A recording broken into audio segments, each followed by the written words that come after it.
Pada suatu wilayah yang bernama Astina, hiduplah seorang pemuda yang suka meneliti tanaman-tanaman langka. Pemuda itu bernama Arjuna. Di hari itu, ia akan pergi ke sebuah hutan bernama Hutan Kartala untuk meneliti salah satu tanaman langka bernama tanaman bunga dewi. Namun, di tengah perjalanan melewati sebuah jembatan, peta yang dia bawa tersapu oleh angin dan hilang seketika itu juga. Setelah kehilangan peta, Arjuna merasa sedih karena tujuannya tidak akan tercapai hari itu. Namun, pada saat yang sama, ia didatangi oleh beberapa ekor kupu-kupu. Ia pun merasa senang karena ia sangat suka dengan keindahan hewan tersebut. Arjuna pun mencoba mengejar kupu-kupu tersebut sampai ia tidak sadar ia telah sampai di tempat tujuannya, yaitu desa Manimataka.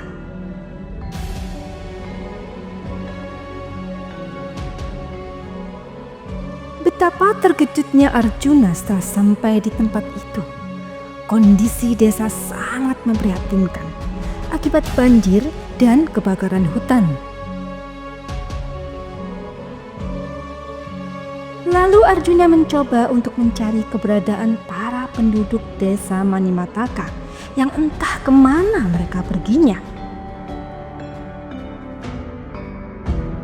Pada saat yang sama, ia teringat akan kondisi tanaman bunga dewi yang akan ia teliti. Bunga itu terletak di tengah hutan Kartala yang sudah terbakar. Setelah lama mencari, akhirnya Arjuna menemukan tanaman tersebut. Namun dengan kondisi yang sangat memprihatinkan karena terkena dampak kebakaran hutan. Saat itu juga Arjuna bertemu dengan dua anak kecil yang bernama Tualen dan Werdah. Mereka sedang mencari buah-buahan yang tersisa dari hutan Kartala.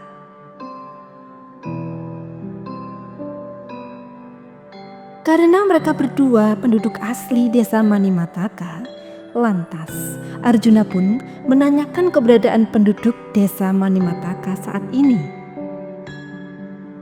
Tualen dan Werdah pun langsung menunjukkan jalan ke sebuah gua yang menjadi tempat pengungsian sementara para penduduk desa Manimataka.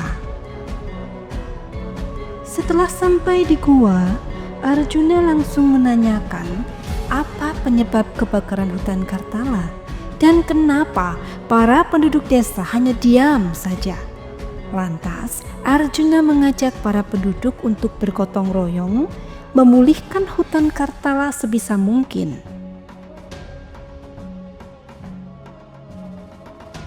Tetua pun menjelaskan bahwa kerusakan ini diakibatkan karena penebangan hutan liar yang diperintahkan oleh Raja Nitakawaca untuk pembangunan istana dan pembuatan jalan. Keesokan harinya, Arjuna dan para penduduk menuju hutan dan memantau para pasukan Nitakawaca yang sedang menebang pohon secara liar untuk membuka jalur.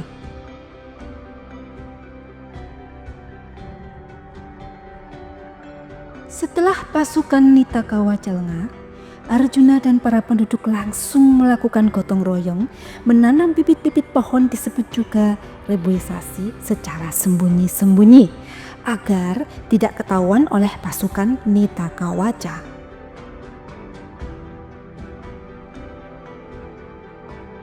Namun, tak berselang lama mereka kepergok oleh pasukan Nitakawaca.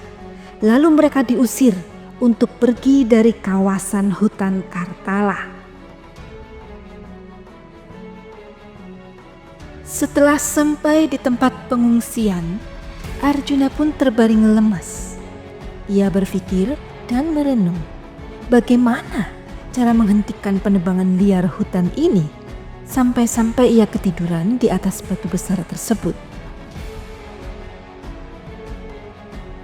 Pada hari selanjutnya, Raja Nitakawaja yang mendengar pemberontakan para penduduk langsung memerintahkan pasukannya untuk menyekap semua penduduk yang ada.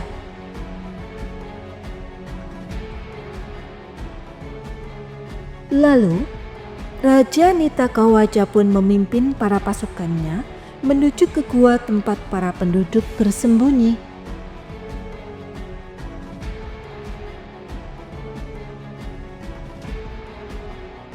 Setelah mengetahui Raja Nitakawaja telah tiba dan menangkap para penduduk, tetua desa memohon ampun dan berjanji tidak akan memberontak lagi.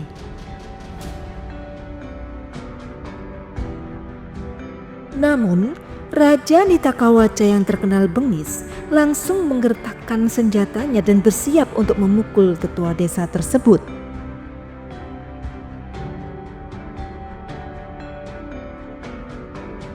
Melihat itu, Arjuna langsung melindungi para penduduk desa yang sedang memberontak, dan Arjuna pun menyuruh Nitakawaja untuk segera pergi dari kawasan hutan Kartala.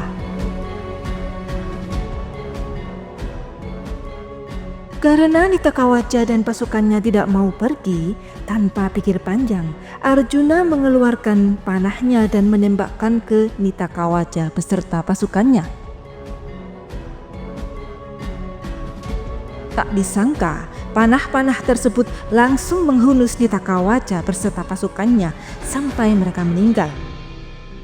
Lalu, tubuh Nitakawaja dan pasukannya berubah menjadi pohon-pohon yang tumbuh subur.